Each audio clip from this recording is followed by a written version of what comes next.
été intéressant, notamment dans le groupe de travail que j'ai coordonné, qui était sur la question de l'inégalité, les inégalités d'accès à l'alimentation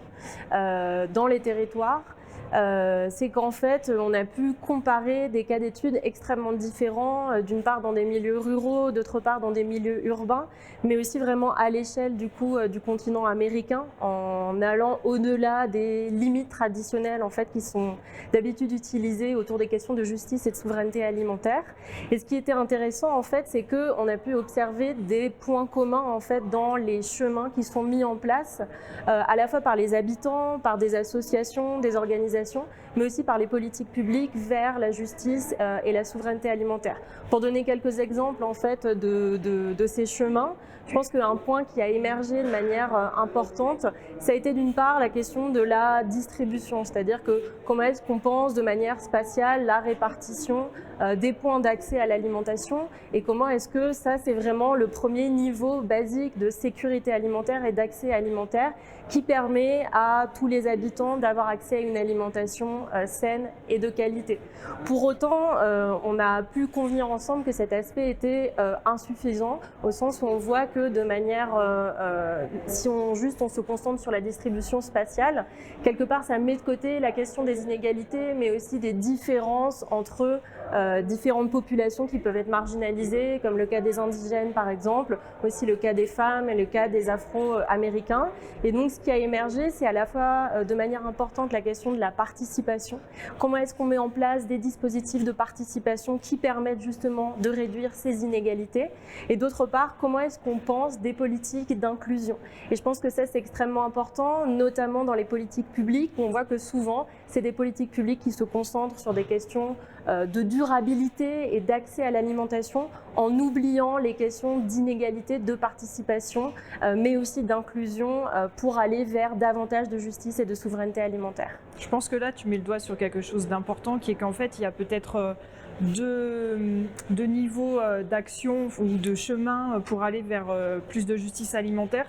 C'est qu'il y a ce que tu as appelé je ne sais plus comment tu as dit ça, des actions qui naissent un peu de la base, donc que moi je mettrais dans cette grande catégorie des initiatives. Et puis il y a l'autre volet ce que sont les politiques, et parfois les deux se rencontrent pas toujours, ou alors il y a des phénomènes de percolation où les initiatives qui naissent de la base ensuite sont reprises par les politiques, ce qui pose après la question de la place de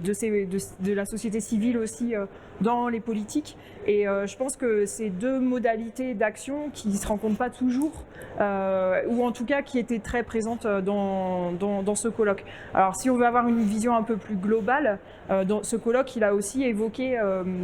d'autres moyens d'accès, ou en tout cas essayer aussi de réfléchir à toutes les dimensions, mais de manière un peu globale. Et donc il y a aussi tous les programmes d'éducation qui étaient présents dans ton groupe de travail par exemple, mais aussi dans les autres groupes. Éducation pas seulement à destination des enfants, mais aussi à des programmes d'éducation à destination des adultes, des agriculteurs, toute la dimension formation qui est un élément central pour parvenir à la justice alimentaire. Et puis d'autres dimensions, bien sûr la dimension agricole et toutes les initiatives dans le domaine agricole ou même les politiques dans le domaine agricole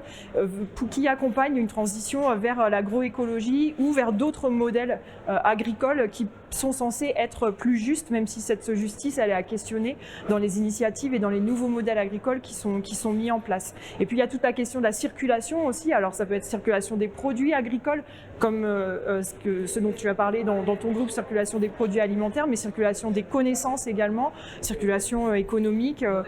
et donc tout ça aussi, les circulations, c'est vraiment le moyen pour aussi penser les connexions entre les différents éléments de la justice alimentaire.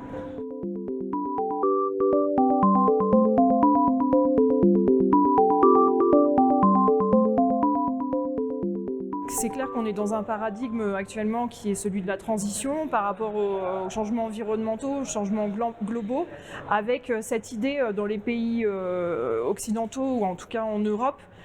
qui est de dire que nos choix alimentaires ont des conséquences sur les modèles agricoles, sur les filières agricoles en amont, et que en fait, on peut voter avec notre fourchette. Et ça, c'est ce qu'on appelle la transition alimentaire, c'est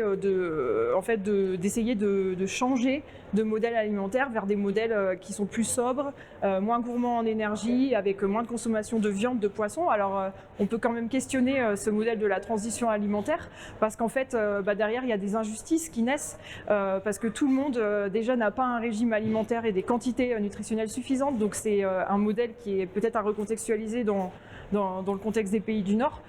Et puis également, la transition alimentaire, oui, mais encore faut-il qu'elle soit juste. Et tout le monde n'a pas accès à ces aliments de qualité, à cette alimentation saine. Et donc, voilà, voter avec sa fourchette, oui, mais tout le monde n'a pas la possibilité de voter avec sa fourchette. Ce qui est ressorti en fait de ce congrès, c'est aussi qu'en fonction des nœuds et des étapes en fait de ce système alimentaire, finalement du champ à l'assiette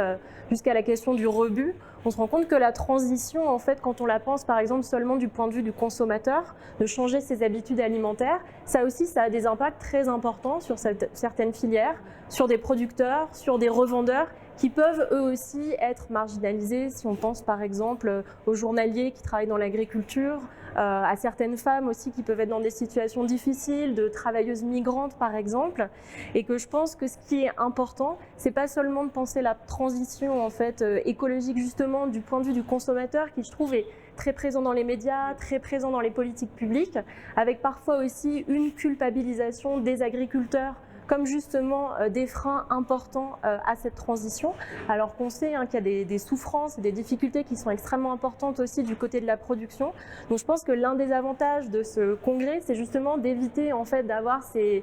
pensées qui sont segmentées et en silos, et en fait de pouvoir réfléchir ensemble en fait à une transition qui soit juste à la fois pour toutes les catégories de la population en termes de classe, de race et de genre, mais aussi à toutes les étapes du système alimentaire et qu'il y en ait qui ne soient pas oubliées.